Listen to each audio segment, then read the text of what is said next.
तो आज हम बढ़िया है आप लोग के बीच एक बहुत प्यारा सा गीत है ललनवा लेके आई हूँ। अच्छा लगे तो कमेंट बॉक्स में बताइएगा। प्लीज मेरे चैनल को सब्सक्राइब और सपोर्ट करिएगा।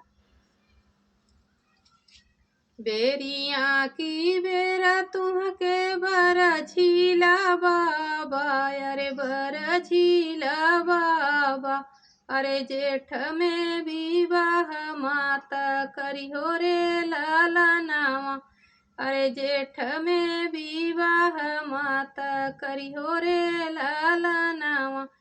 भात बसी आई जई है दाल लारू आई जई है दाल लारू आई जई है।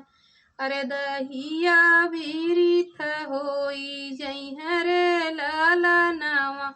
अरे दहिया बीरिथ होई जई है रे लाला नावा। भातवा पर ये बेटी बेनी डोलावाई बयर दलिया में घियुआ छोड़ वही बरे लाला नावा।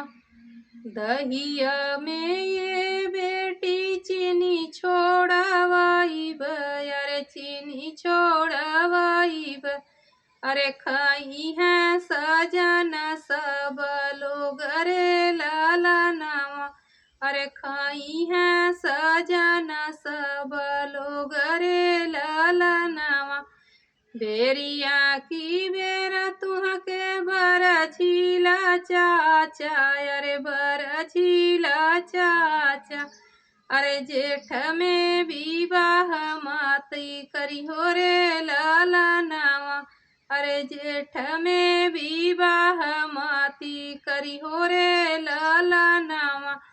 भात बसी आई जई है दाल लारू आई जई है दाल लारू आई जई है। अरे दहिया बीरिथ होई जई है रे लाला नावा। अरे दहिया बीरिथ होई जई है रे लाला नावा। घातवा पर ये बेटी बेनी डोलावाई ब, अरे बेनी डोलावाई ब। अरे दलिया में घियुआ छोड़ावई बरे लाला नावा। अरे दलिया में घियुआ छोड़ावई बरे लाला नावा।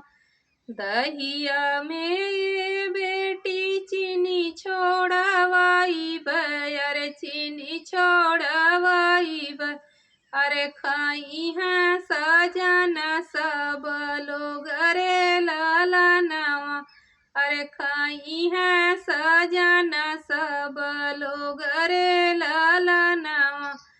बेरिया की बेरा तुहके बरा झीला भैया, अरे बरा झीला भैया।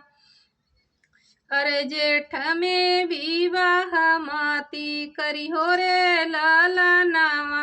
अरे जेठ में विवाह माती करी हो रे लाला नावा। भात बसी आई जई है दाल लारू आई जई है दाल लारू आई जई है। अरे दहिया बीरिथ होई जई है रे लाला नावा। अरे दहिया बीरिथ होई जई है रे लाला नावा। भातवा पर ये बहिनी बेनी डोलावाई ब, अरे बेनी डोलावाई ब।